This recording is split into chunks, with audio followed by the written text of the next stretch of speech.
in R&D, we got like a huge lab with just test machines to test everything. Okay. Everything from like watts of chains to watts of bearings to pulley wheels to all sorts of stuff. Wow.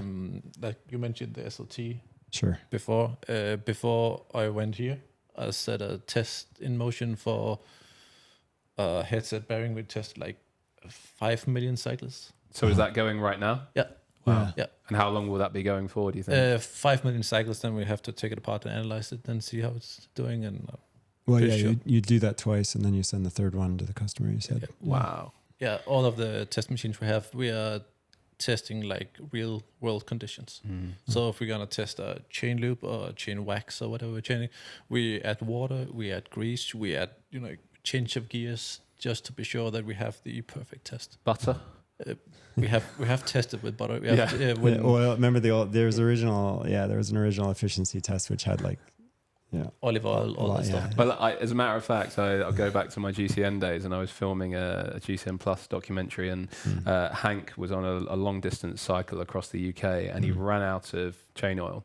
And we looked, it was early in the morning, no one was open. The only place we could find was a grocery store. And I said to the guy I was filming with, I said, olive oil. Like that'll do. And so he literally virgin olive oil, poured it on the chain, and just as he was pouring it, he finished. And then there's a guy walking his dog, like 7 o'clock in the morning.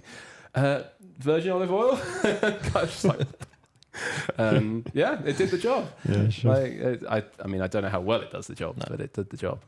In the lab, I think in the lab it tested better than some like commercially available wet lubes. Is that right? Yeah, but I mean, in reality, it would just roach your drivetrain because it would attract so much dirt. Yeah. Like said, wet lubes.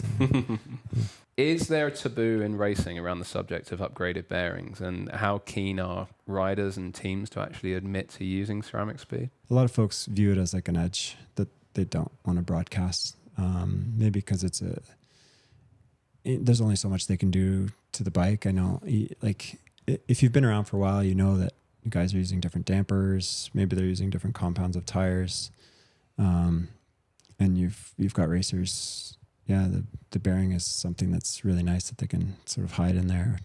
So I wouldn't say it's taboo, but they don't broadcast it for sure.